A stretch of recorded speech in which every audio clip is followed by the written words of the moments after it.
వందనాలు తెలియపరుస్తున్నాను. దేవుని యొక్క వాక్యం యొక్క ప్రాముఖ్యత మన జీవితాలు ఏంటని ఆయన చాలా విపులంగా వివరించాలని ప్రతి ఒక్కరికి దేవుని తెలియపరుస్తున్నాను. వాక్యం పొరబడిపోతున్న ఈ రోజుల్లో వాక్యానికి ప్రాముఖ్యత అనేది ఇవ్వాలి అన్న విషయాన్ని ఆయన ద్వారా దేవుడు మన హృదయాలలో మరి ఒక్కసారి అది నాటాడని నేను అనుకున్నాను. చాలా మందికి నేను ఈ మధ్య వాట్సాప్లో ఒక స్టేటస్ పెట్టాను. ఏంటంటే look at what man offends but look at what God offends. దేవుడు దేని విషయమై మనల్ని అఫెండ్ చేస్తాడు. నువ్వు ఫలానా విషయంలో తప్పురా అని అనేది ఆనివేసినట్టు కాకుండా మనం దేని మీదకి వెళ్ళిపోతుంటే మానవులు మనం తప్పు పడతారు ఈ విషయంలో అని వాటి మీద మనం జనరల్గా మనం మన యొక్క పెట్టుకుంటాం. అయితే అన్నయ్య చాలా చక్కగా వాక్యానికి ఇంపార్టెన్స్, ఏ ఇతర విషయాలు మీద ఇంపార్టెన్స్ అనేది ఉండకూడదు అన్న ఒక విషయాన్ని మనకి చాలా చక్కగా వివరించారు.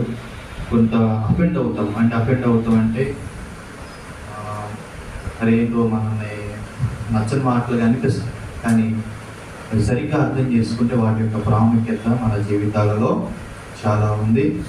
బట్టి దేవుడు మరి ఇంకొకసారి అన్నయ్య ఒక మాట అన్నారు, దేవుని చిత్తం అయితే మళ్ళీ ఒకసారి వస్తాను. అన్నయ్య అవకాశం ఇస్తే మళ్ళీ మనం ఎందుకంటే ఆయన స్థాయి తగ్గించుకుని ఆయన రావడం అనేది నాకు చాలా పెద్ద విషయం. ఎందుకంటే అన్నయ్య చాలా బాగా కనిపిస్తారు. అలాగే ఇంటర్నేషనల్ లెవెల్లో ఆయన తిరిగి చేస్తూ ఉంటారు. పెద్ద చర్చ పెట్టుకున్నారు రీసెంట్గా. చాలా చోట్ల బహుబలంగా వాడబడుతున్న దైవజనులు అలాగే ఉపదేశకులు కూడా మరి ఆయన రావడం మన చిన్న సంఘం అండి. నేను ముందే చెప్పాను, అన్నయ్య మరి చాలా చిన్న ప్లేస్, మీరు రాగలంగా ఖచ్చితంగా వస్తుందంత 3 గాంధీ ఉంది అని ఆయన మరి అని రావడం అనేది నాకు చాలా ఆనందం కలిగించింది. రావు వచ్చిన తర్వాత ఆయన డిసప్పాయింట్ అవ్వకుండా ఇంత సమయం కూడా వివరించారు. దేవుని యొక్క వాక్యానికి ఇప్పటి నుంచి మన జీవితాలలో మన ప్రాముఖ్యత ఇవ్వాలని నేను ఆశపడుతుంది. చాలా మంది ఎక్కువ మంది ఉంటే వాక్యం బోధిస్తారేమో అని అనుకుంటారు. మేము తెనాలి అయితేనని వెళ్ళాం. మా నాన్న 2వ ప్రసంగం, నేను 1వ ప్రసంగం. ఆ రోజు ఆ కోటానికి వచ్చింది ఇద్దరే. నేను డిసప్పాయింట్ అయ్యా. ఆశీర్వాదం ఇచ్చేసి వచ్చే పదం మా నాన్న నా మీద చాలా కోప్పడ్డాడు.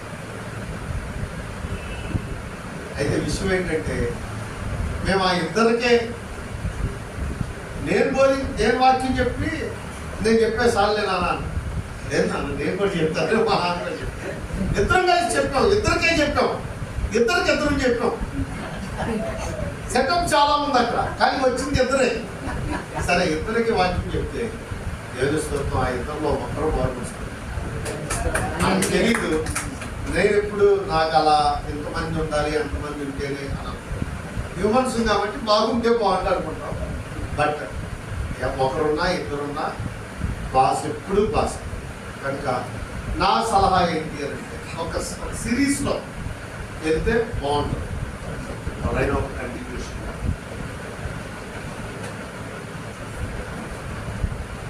మరి మన మధ్యలో సొంత జోక్ కళ్యాణ్ పిల్లలు ఉన్నారు. వారు వచ్చి జరిగిన ఈ క్లాస్ నిమిత్తం ప్రార్థన చేస్తారు.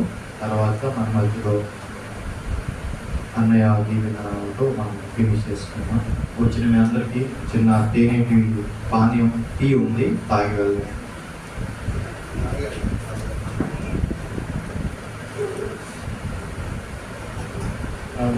అని